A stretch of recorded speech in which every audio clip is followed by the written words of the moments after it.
Hello friends, welcome to my YouTube channel online learning website. दोस्तों, भारत की राज्य व्यवस्था सिविल सेवा की परीक्षा हेतु एम लक्ष्मीकांत द्वारा लिखित बुक की ऑडियो में हम लोग बात कर रहे हैं संघ एवं इसका क्षेत्र यानी यूनियन एंड इट्स टेरिटरी में। संविधान के भाग 1 के अंतर्गत अनुच्छेद 1 से 4 तक में संघ एवं इसके क्षेत्रों की चर्चा की गई है। राज्यों का संघ अनुच्छेद 1 में कहा गया है कि इंडिया यानी भारत बजाय राज्यों के समूह के राज्यों का संघ होगा। यह व्यवस्था दो बातों को स्पष्ट करती है, एक देश का नाम और दूसरी राज्य पद्धति का प्रकार। संविधान सभा में देश के नाम को लेकर किसी तरह का कोई मैत्तज्ञ नहीं था। कुछ सदस्यों ने सलाह दी थी कि इसके परंपरागत नाम भारत को रहने दिया जाए, जबकि कुछ ने आधुनिक नाम इंडिया की वकालत की थी। इस संविधान सभा ने दोनों को स्वीकार किया। इंडिया जो कि भारत है, दूसरे देश का को संघ बताया गया। यद्यपि संविधान की ढांचा संघीय डॉक्टर भीमराव अम्बेडकर के अनुसार राज्यों का संघ उक्ति को संघीय राज्य के स्थान पर महत्व देने के दो कारण हैं। एक, भारतीय संघ राज्यों के बीच कोई समझौते का परिमाण नहीं है, जैसे कि अमेरिकी संघ में, और दो और राज्यों को संघ से विभक्त होने का कोई अधिकार नहीं है। यह संघ है या विभक्त नहीं हो सकता। पूरे देश एक है जो विभिन्न राज्यों में प्रशासनिक सुविधा के लिए बटा हुआ है। अनुच्छेद 1 के अनुसार भारतीय क्षेत्र को 3 श्रेणियों में बांटा गया है। पहला, राज्यों के क्षेत्र। दूसरा, संघ क्षेत्र। तीसरा, ऐसे क्षेत्र जिन्हें किसी भी समय भारत सरकार द्वारा अधिकृत किया जा सकता है। राज्य एवं संघ शासित राज्यों के नाम, उनके क्षेत्र विस्तार को संविधान की पहली अनुसूची में दर्शाया गया है। इस वक्त 29 राज्य एवं 7 केंद्र शासित क्षेत्र हैं। राज्यों के संदर्भ में संविधान के उपबंध की व्यवस्था सभी राज्यों पर, जैसे जम्मू एवं कश्मीर को छोड़कर, समान रूप से लागू है। यद्यपि भाग 21 के अंतर्गत कुछ राज्यों के लिए विशेष उपबंध हैं। इनमें शामिल है महाराष्ट्र, गुजरात, नागालैंड, असम, मणिपुर, आंध्र प्रदेश, तेलंगाना, सिक्किम, मिजोरम, अरुणाचल प्रदेश, गोवा एवं कर्नाटक। इसके अतिरिक्त 5वीं एवं 6ठी अनुसूचियों में राज्य के भीतर अनुसूचित एवं जनजातीय क्षेत्रों के प्रशासन के लिए विशेष उपबंध है।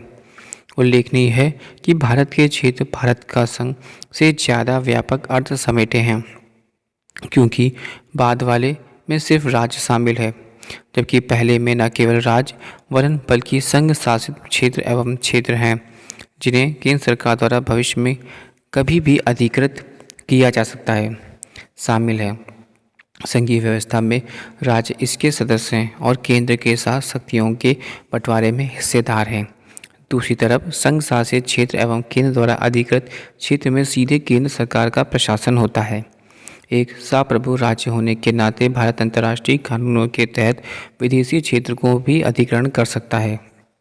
उदाहरण के लिए संतारण संधि के अनुसार खरीद, उपहार या लीज व्यवसाय जिसे अभी तक किसी भी मान्य शासक ने अधिकृत ना किया हो, जीत या हराकर।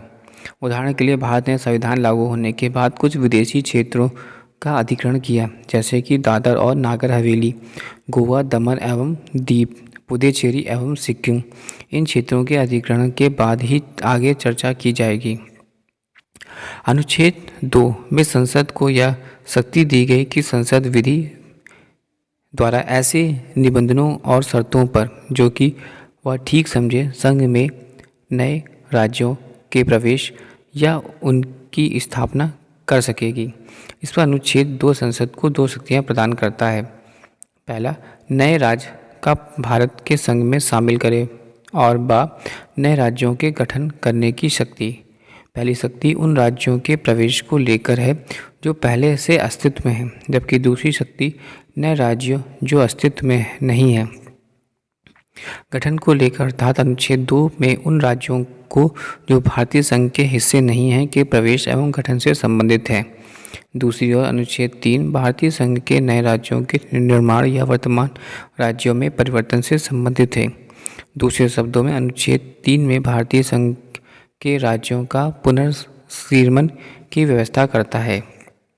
राज्यों के पुनर्गठन संबंधी संसद की शक्ति। अनुच्छेद 3 संसद का अधिकृत करता है किसी राज्य में उसका राज्य क्षेत्र अलग करके अथवा दो या दो से अधिक राज्यों को या राज्यों के भागों को मिलाकर अथवा किसी राज्य क्षेत्र को किसी राज्य के भाग के साथ मिलाकर नए राज्य का निर्माण कर सकेगी।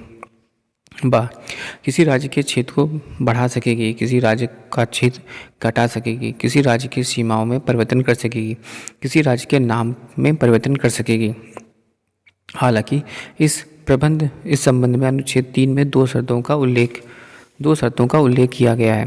एक, उपरोक्त परिवर्तन से संबंधित कोई अध्यादेश राष्ट्रपति की पूर्व मंजूरी के बाद ही संसद में पेश किया जा सकता है, और दो, संस्तुति से पूर्व राष्ट्रपति उस अध्यादेश को संबंधित राज्य के विधानमंडल का मत जानने के लिए भेजता है।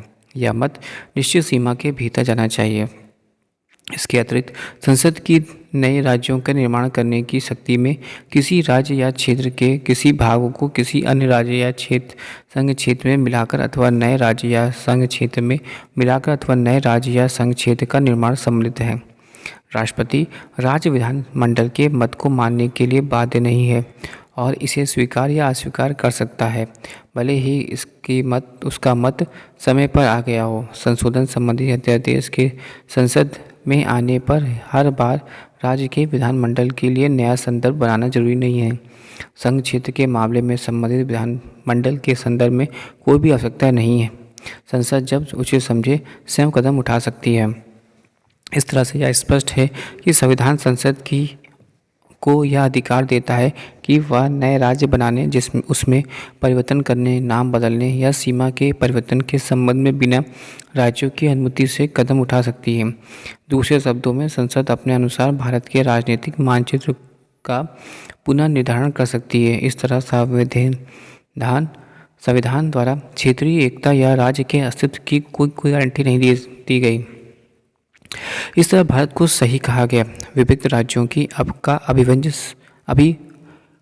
अविभाज्य संघ सरकार राज्य को समाप्त कर सकती है, जबकि राज्य सरकार संघ को समाप्त नहीं कर सकती है।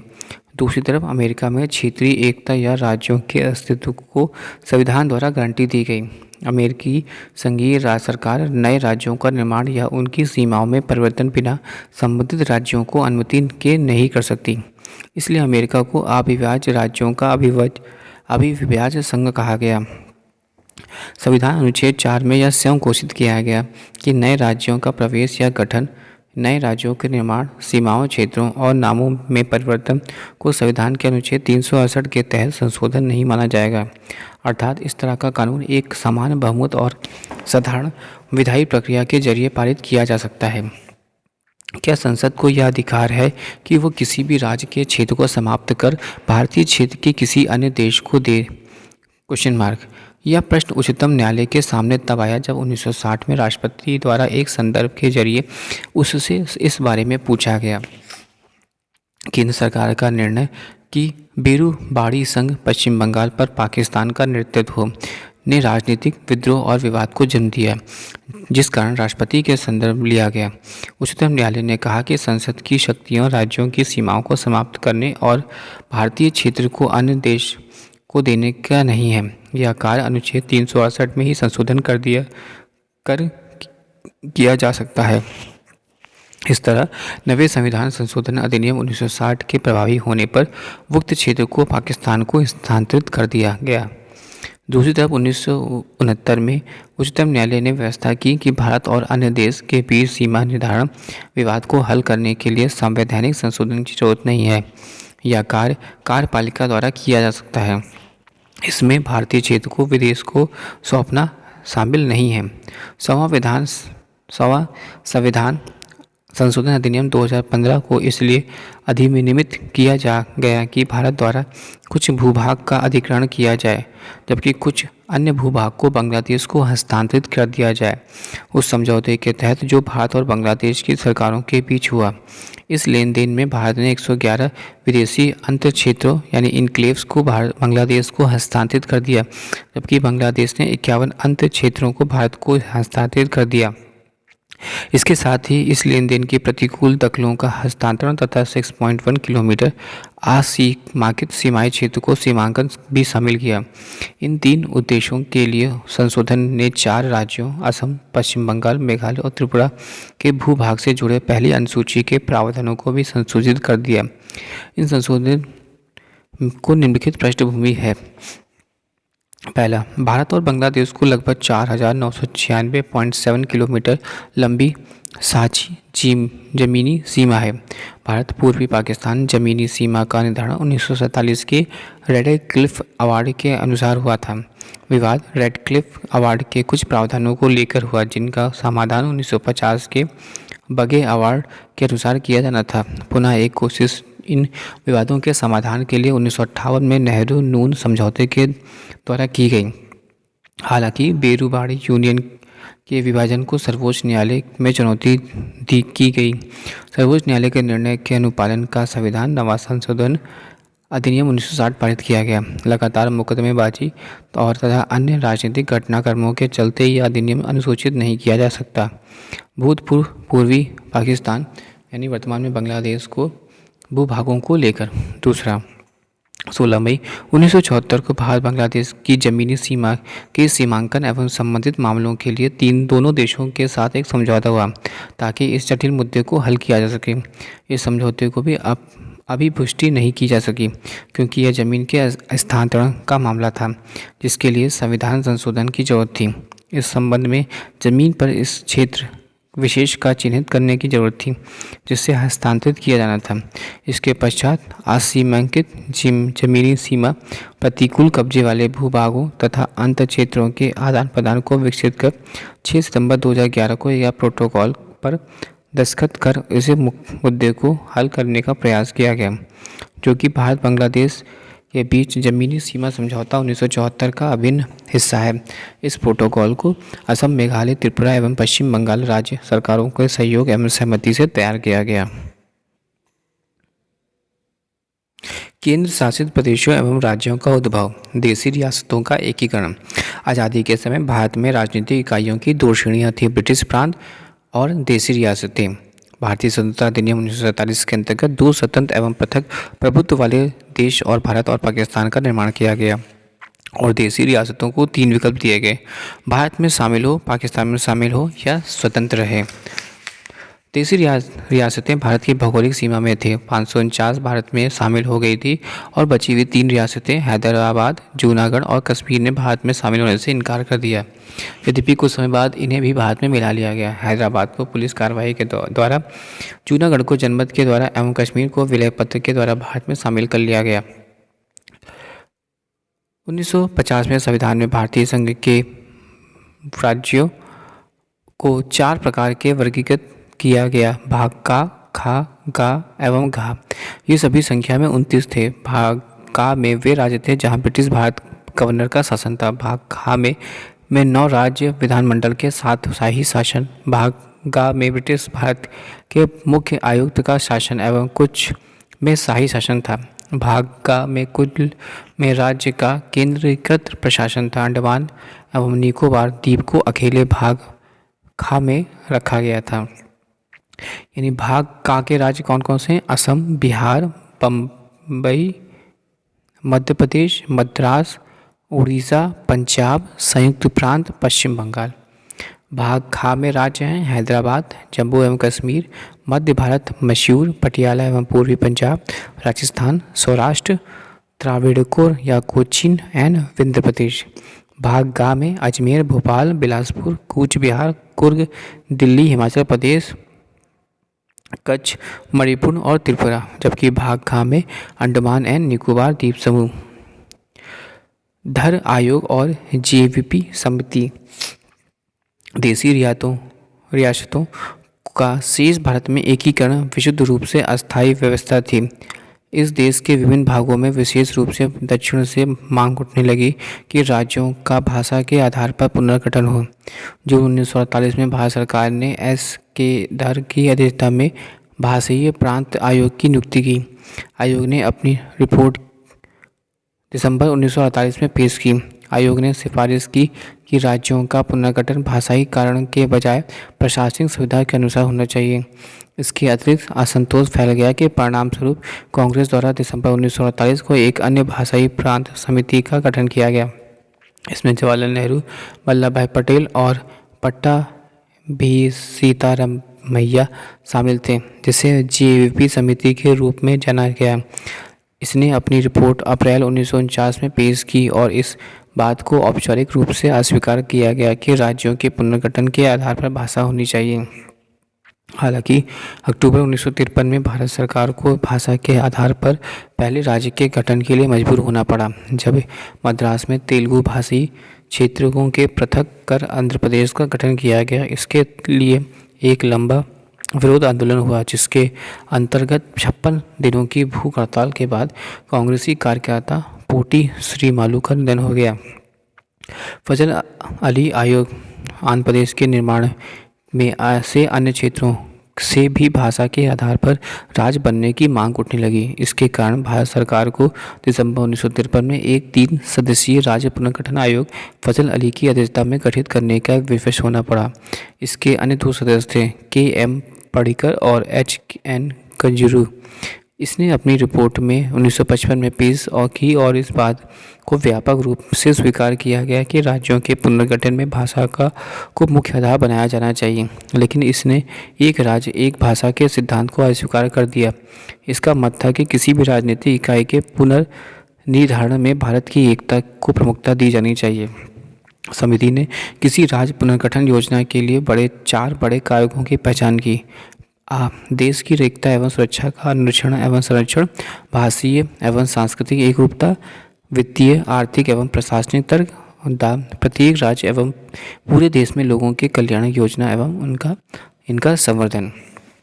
आयोग ने सलाह दी कि मूल संविधान के अंतर्गत 4 आयामी राज्यों के वर्गीकरण को समाप्त किया जाए और 16 राज्यों एवं 3 केंद्र शासित प्रदेशों क्षेत्रों का निर्माण किया जाए।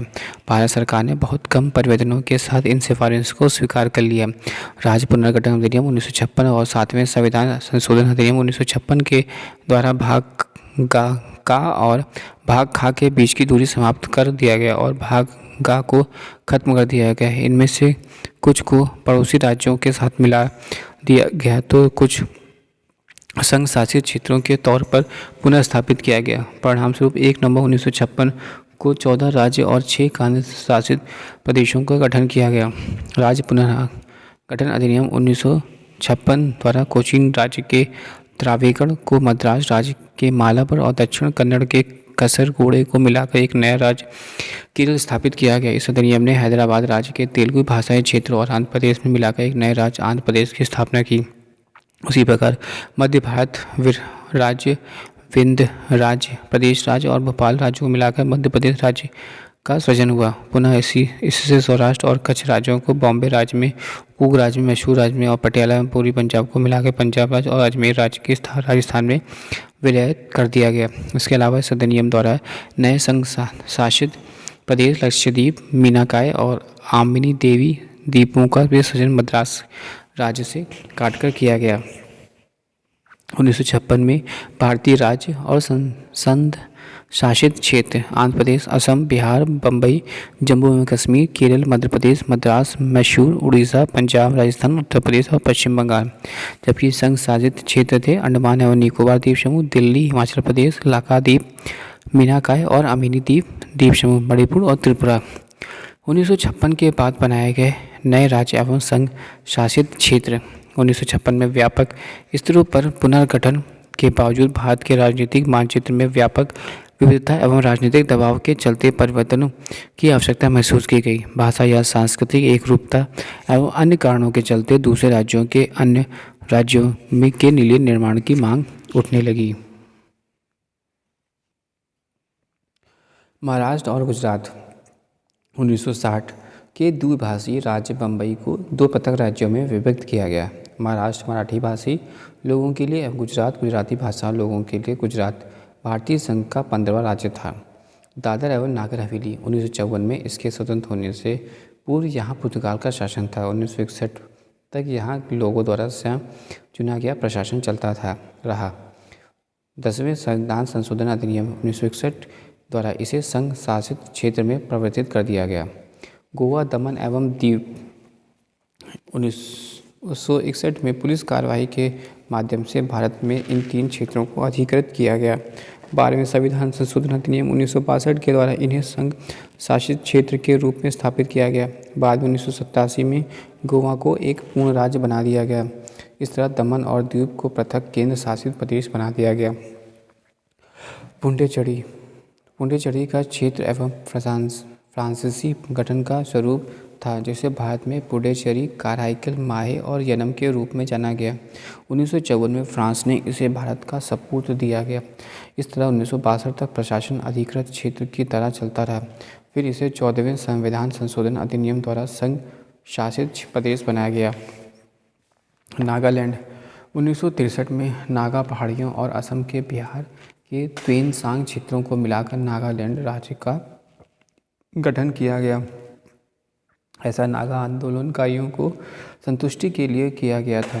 तथापि नागालैंड को भारतीय संघ के 16वें राज्य का दर्जा देने से पूर्व 1961 में असम के राज्यपाल के नियंत्रण में रखा गया।